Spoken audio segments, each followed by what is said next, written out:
Good morning, Chris. Good morning, Senator. How are you? Good. Good. So you're going to get a vote on this amendment today. What is it that you hope to accomplish with it? What exactly will the amendment do? You know, I've been a stickler for when we have new federal spending, offsetting it by cutting spending elsewhere. It's actually the law. There was a law passed many years ago called Pay As You Go. Unfortunately, Congress has broken that law probably 1,000 times, and they'll break it again today. But the extra money they want to spend on, helping people with the coronavirus, I'm not against the spending necessarily, but think that it should be paid for by taking it from somewhere else and not just adding to the debt. This year we'll have about $1 trillion deficit, and I think no matter how good the cause is, we shouldn't just keep adding to the deficit. So I'll ask that the Congress remove $8 billion that we send overseas to other countries in the form of foreign aid and use that for the coronavirus episode.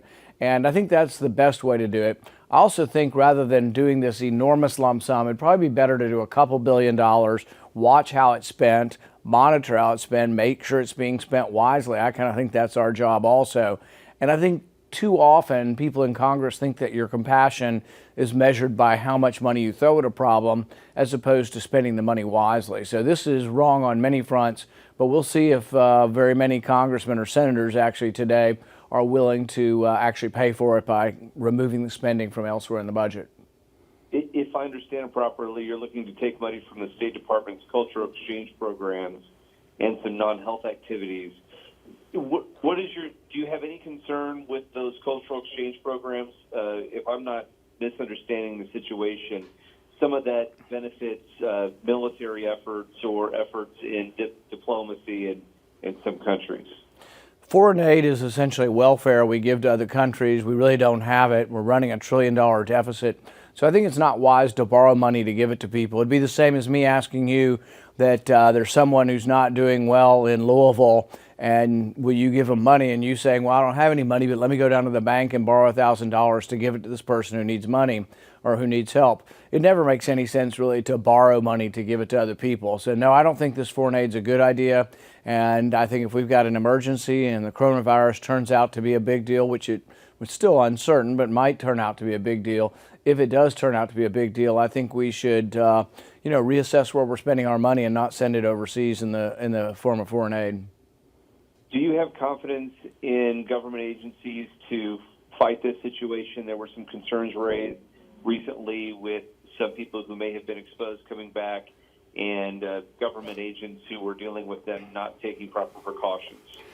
I know government's not perfect, but I think actually government's been doing a pretty good job with the coronavirus. I mean, they're developing a test that really had to sequence the DNA or the RNA of the virus, develop a test for determining whether you have it, make it, manufacture it by the tune of millions. And so, there will be glitches, but they're doing this all in the space of a month, whereas normally stuff like this can take years to develop.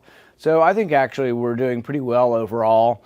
I also think that it's good news so far that while you've seen a large outbreak in a province in China, you haven't seen all of China get this. And by now, if it were really going to be spreading through community spread on a large basis, you might expect that Beijing or some of the other big population centers of China would be overrun with it.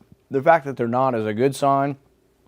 We've had a week or two now to have a few cases in the U.S. The numbers still appear to be small. When they talk about community spread, maybe, but the community spread is at 1 or 2 or 3 people at a time. It hasn't been 1,000 people in Seattle, and until it does, I think we're still doing pretty well. And I'm hopeful that the numbers remain pretty small and that through sequestration or quarantine, we're able to actually stymie this disease. And that leads into my final question for you. As a physician, as you look at this, where do you think this final? What do you think is going to be the final outcome of this? As people in the United States get, are you concerned, as some are, that it's going to be widespread? Do you think that this will still not be as bad as the common flu that people get, the seasonal flu? Nobody knows yet. The seasonal flu can kill 10, 20, 30,000 people in the U.S. A few years ago, we had 70,000 people die in 1 year. So we do have bad infections out there that we just don't report on as much. So far, this is a lot less than a bad year in the flu. Could it be worse? I don't know. I mean, even the experts say they don't know. But before people react in an irrational way, I would wait to see large numbers of the virus either where you are or where you might travel. And until we're up in the numbers of either several hundred in a city or over 1,000 in a city, I think that really there's not as much concern, and you should go around living your daily life, doing some of the precautions they're talking about, washing hands, being careful about being around people who are sick. But in the end, I'm still hopeful that this isn't as bad. I don't know the future, but I'm still hopeful that this may turn out not to be as bad as some are predicting. Senator, thank you so much. Safe travels. Thank you.